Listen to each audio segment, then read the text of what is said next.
What up, man? It's your boy Vigilante Styles, man, and here we are doing another video. But this video is pretty special. You guys are going to love this one because I'm going to show you a setup. I'm in Studio One, and I'm going to show you how I set up my virtual SSL console, and you get to see some settings, right? Because check this out. So first thing we do, okay, this is my tracks. There's nothing right now, but I'm gonna recreate the sound of the console. So right now the mix is not balanced, but I could play for you right now just what it sounds like without any mix balance. So let me mute my mic so you can hear it.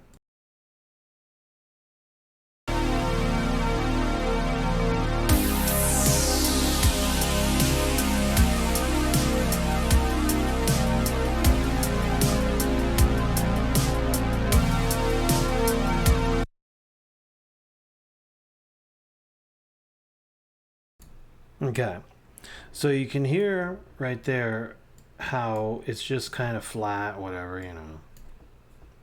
So let's highlight all tracks. So I only have 9 tracks on this. You hold down Shift, and then we're going to put in BX Console SSL 9000J.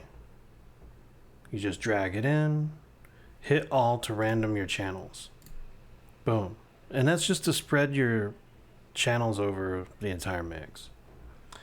Okay. I mean, you can be picky and pick your particular channels. I don't do that. I just spread it and I go. Now, we go to the Mix Effects engine. We go to Brit Console. I created a preset. Okay? So you might want to pause the video. This is the Vigilante Styles SSL 9000J. Why did I pick these settings in particular? Okay?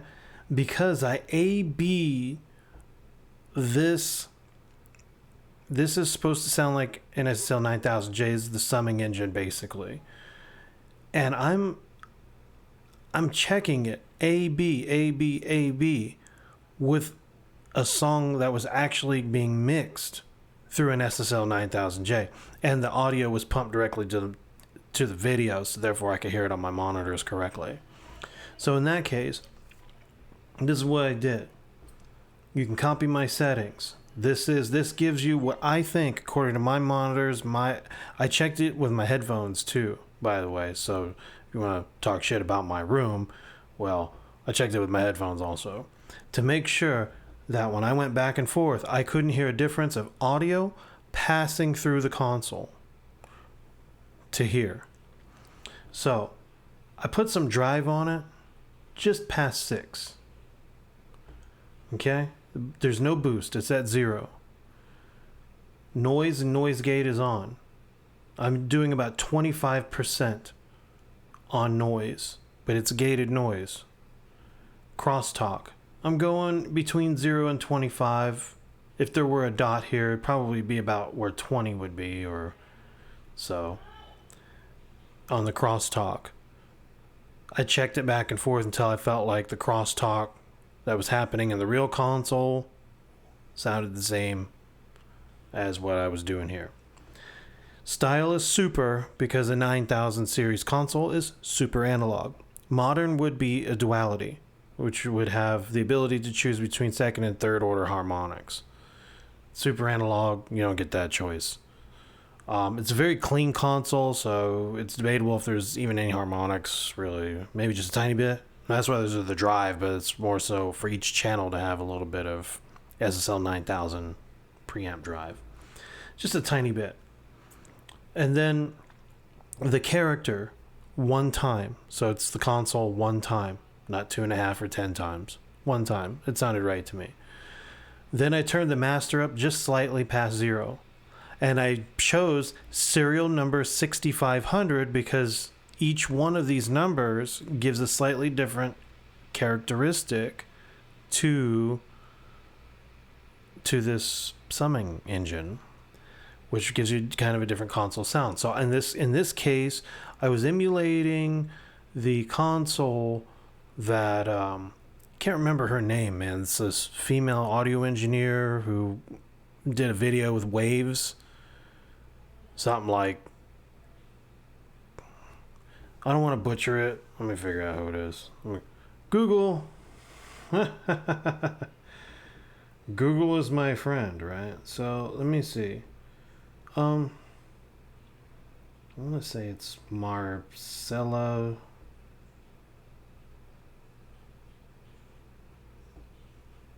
Dude, can't type.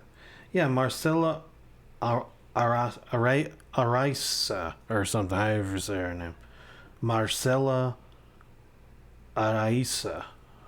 I don't know if you say it Hispanic, it's probably like that, but it's probably like if you say it like English, Marcella Aracia, that's probably like that.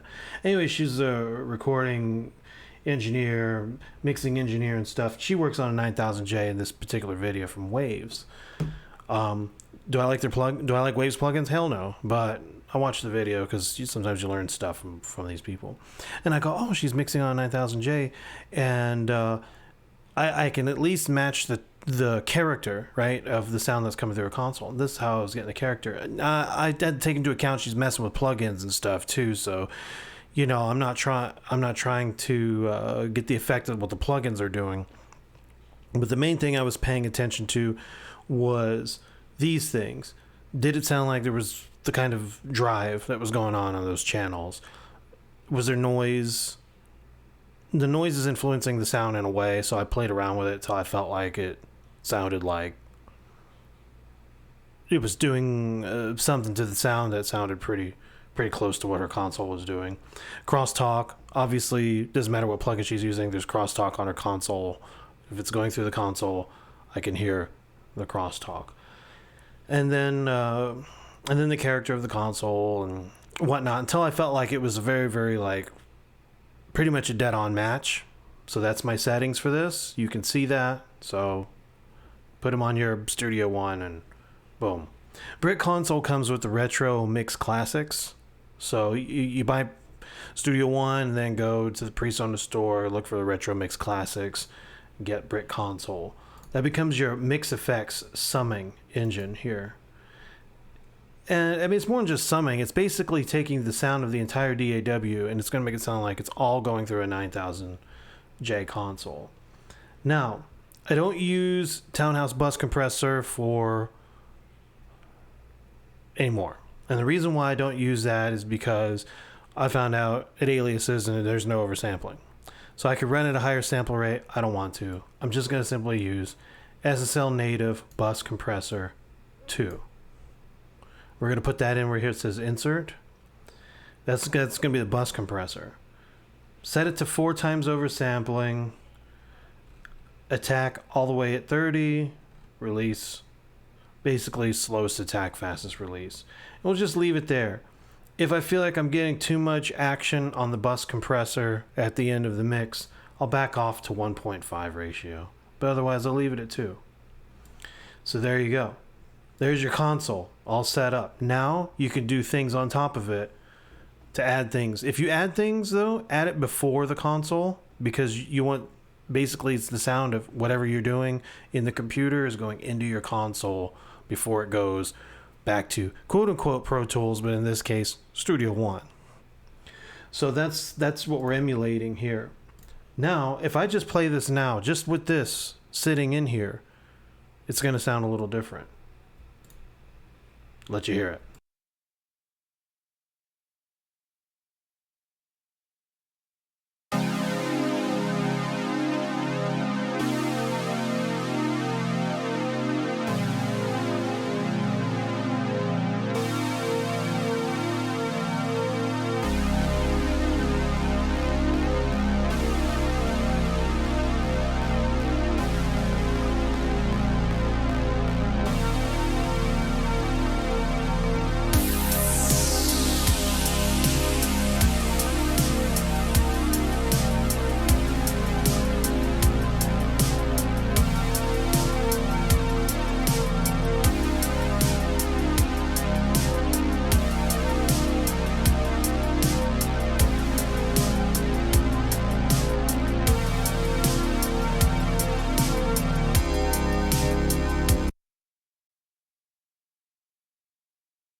So now you can hear that I haven't even mixed this yet. I haven't even started mixing this. And already there's a character from just passing the audio through. It's already taking on a character. And if you notice, the drums are popping out of the mix a little better. Just already, I haven't even done shit. All I did is I set up the virtual SSL 9000J console. So that's the reason why I mix this way. Because from the very beginning, you're already getting something being done to the sound. Now that we've set that up, now I'm going to start mixing. So in this case here, I'm going to set it up where I like to start on the kick drum first. I like to work the low end and go toward the top. So in this case, kick drum, bass, then the rest of the drums, and then everything else, harmonic instruments. Melodic instruments are last usually, vocals probably in between that. But the compression ratios, I'm going very light compression. There's an SSL trick. There's already a couple videos about the quote-unquote SSL trick. I'm just going to do the SSL trick. Also, bear in mind that even though we have gated noise here, you don't have it in the channels. You're going to have to gate the channel. So in this case with the kick, you just take the range knob, put it at 12 o'clock. See when I did that, these green lights lit up? That's all you have to do. It's typical for people working on SSL consoles to EQ into the compressor. So the pre button, I turn it off, which means now the compressor, the EQ will go into the compressor. But you set your compressor first. In this case, we turn the ratio all the way down, threshold all the way up, and since it's a kick drum, release all the way down too. Turn that off. I don't want fast, whatever called fast attack. So basically medium attack, fast release. And then I'm just going to work it here, and then I'm going to work the EQ. It's just a personal thing, I rarely mess with these knobs on the right. This is your EQ knobs. I don't really mess with the Q or anything, unless you just want to be that picky. But I usually do a lot of broad brush EQ. If I need something more surgical, I'll simply just grab a surgical EQ. I mean, why not? If I feel like it's needed, if there's a resonance problem or something like that I need to fix, then I'll do that. But otherwise, it's perfect. I mean, hopefully I'm not over here talking to the void. Okay, good. I have to double check, man, because sometimes I'll be fucking shit up. So anyway, I'm going to go ahead and mix now. I'm going to be quiet. Let's get into the mix. I'm telling you what I'm doing. So now I don't need to tell you while I'm working. So now you can see what I'm doing. Also, at the end, I'm going to glue the mix. But I'm also mixing into the bus compressor already. And then I'm going to fine-tune it at the end. So anyway, here we go. Mixing time. This is my beat. That's from my album. Neon City Nights. It's a synthwave, retro wave album. So anyway, let's go.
That's it, man. I don't obsess over it. It's good to go.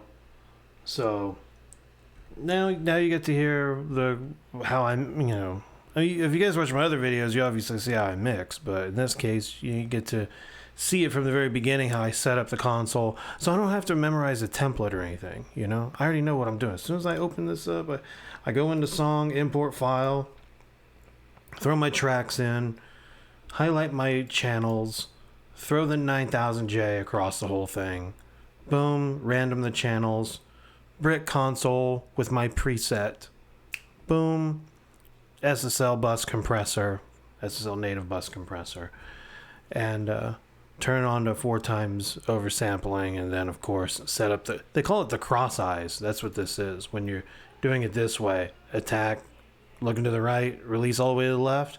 That's what it is. And then as you could tell, when I was at a ratio of 2, it was compressing too hard. I brought it down to 1.5. I adjusted the threshold until I was getting 2 decibels gain reduction for the glue. It's done. There you go. There's your mix. It's fire. It's wonderful. And I know some people are like, dude, that's too easy. Bro, that's how it's supposed to be. You know what I'm saying? It's supposed to be easy. You know what I'm saying? You're not supposed to be overthinking this shit. Your better mixes are the faster ones anyway, because your ears aren't tired. But also, you can add other things to it. In this case, I mean, do I want to try out another plugin for the kick drum, add more beef to it, or do I want to be picky? No, because I chose good sounds already. I'm the producer of this beat, so I already chose my sounds. And before these tracks were in here, I used Hornet Analog Stage Mark II to gain stage everything and throw a little bit of transistor saturation, which, by the way, that doesn't alias either. I already did the sine sweep test on that one, so it's alias free. All this is alias free audio. All through here, there's no aliasing. There's none. This is alias free audio. I've already done the sine sweep test. I've tested the 9000J. No aliasing. The Brit Console, when I have it engaged for super, right? For super analog, 9000. No aliasing. SSL native bus compressor V2. No aliasing. So this is alias free audio. I don't have to oversample, thank God.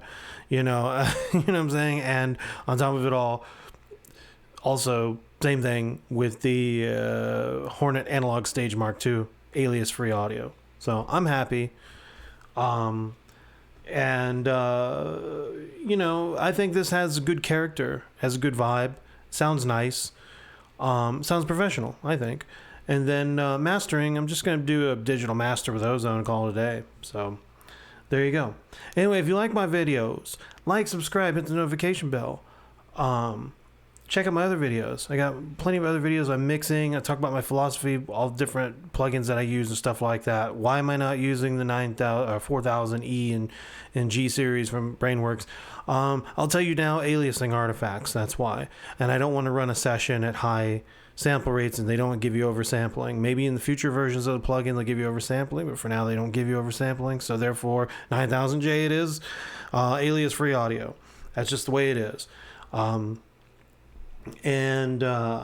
already tested it for aliasing. You know, that out of all their plugins, it's the only one that doesn't alias. The AMEC 9099 also aliases. So I just don't want that shit in my audio. I mean, maybe it's baked into the sound, and maybe you can't really notice the aliasing because it's, in the harmonics, and maybe that's what it's supposed to do. The aliasing kind of gives it the quote unquote it just gives extra complex harmonics with everything else, and that kind of, maybe they've worked the sound into that, and therefore it still sounds legit like the real console even though there's aliasing. I don't know, but and I think it sounds fine, but fuck that. The reason why I don't do that is because I think somebody's going to be bothered by that aliasing. I'm not, but maybe somebody will. Maybe on the right system, they're going to hear that fucking aliasing and it's going to bother them. So I'm just going to mix alias free. That's it. That's why I'm doing this. You've seen me go to the 9000J from time to time, and I go, oh, what's so bright? But that's because I didn't have a good Brit Console setting that sounded as close to the real thing as possible. Because already you're getting pretty close to the real thing as it is with the channel strip, right? The channel, I mean, dude, I know many people who've worked on 9000Js. They think this channel strip is like 99.9% the sound of the real thing. The only thing missing was this, you know, was the summing engine. So they're going, well, you know, individually, they said, as according to channels, this is as close as you're going to get to basically going hybrid in the box, right? I know also that's what Michael Brower says. But I think now with Brit Console from Studio One, you almost got analog in the box, dude. I mean, it's pretty close, you know? And I mean, so close that it almost sounds exactly the same. So, I mean, and I'm getting the character, the depth, everything. You know, if I did this in FL Studio with the SSL 9000J, it would still take on a lot of that character, but it would be a very flat sounding mix. I think Brit Console gives it the depth of what you would hear if you were working on the board itself. And then, of course, I chose the SSL native channel strip, bus compressor, because it's a clean bus compressor. It's from SSL. It does what it needs to do. And I didn't want any harmonics, and I didn't want aliasing. I love harmonics when they're done right, but I know you get them from using the compressor anyway. It happens. But I want alias-free audio, and this is the best that we can do. So, therefore, there you go. Enjoy. Now, I can't tell you, because these sounds that I got, you know, they're already pre-processed a little. There could be aliasing artifacts in the sound itself. Okay, but whatever. They made it sound decent, and then I get to mix it my way. And whether or not that's happening at this point, I mean, it doesn't matter. So if somebody with sensitive, itchy fucking ears says, I think I hear aliasing on like the snare or the fucking hats or something like that, well, that's coming probably from the sounds, because these are already processed. They're synthwave sounds. They're from the Bivker Synthwave kit, which, to make it synthwave, they had to try to put saturation on everything to make everything give an 80s vibe. So it's already pre-saturated as it is. But I think overall, the sounds that aren't saturated, however, are, well, for one, this noise splash. I think that's pretty clean. Plucked is clean, so you can hear that. If you pay attention to this part of the beat where I was mixing that, you can listen to Plucked, hear the clarity of that, and go, oh, okay, yeah, there's no alias in the audio. It's really probably just coming from the drums, if you hear it. I don't know, I don't hear it, but I say this because I've watched other videos where people go, I can hear the aliasing. Like, Jesus, you know, like these people, you know what I'm saying? I can hear the aliasing. Okay, fine. So if you can hear it, it's baked into the sound. It's not happening here. It's not happening at the mix stage. Didn't happen at the production stage. It happened when they made the sounds. But I still like the sounds, so that's that. So anyway, there you go. It's your boy Vigilante Styles, man. Like, subscribe, hit the notification bell, man. And I will make more videos. I'm sorry I don't have a lot of stuff to mix. It's just, you know, I'm working on projects, but people are like, no, hush, hush, you know, this is, you know. And I'm like, something for my channel? They're like, no, bro. I'm taking care of you, so don't worry about that. I'm paying you, whatever. So, no. You know, it's a special project, blah, blah, blah. Okay, fine. Right? So I'm not putting their music out there, but when it comes to my own beats, I mean, I don't care. You guys, this promotes my beat. Now you get to see this process. Then, you know, when this album drops, you guys are going to want to go get it so you can hear it like the full sound, right? Like, even though I think that this is recorded at a pretty decent sample rate or whatever for the video, YouTube's got its algorithm. It's going to kind of distort a little bit the sound quality, just a tiny bit, so you're not necessarily getting it exact as I'm hearing it, but it's pretty close. And when you hear this album, you're going to hear it with all the audio fidelity that I'm hearing it here. Anyway, you hear that? I got notifications going on my phone. I gotta go, guys. You guys take care. It's your boy Vigilante Styles, man. And I'm out. Peace.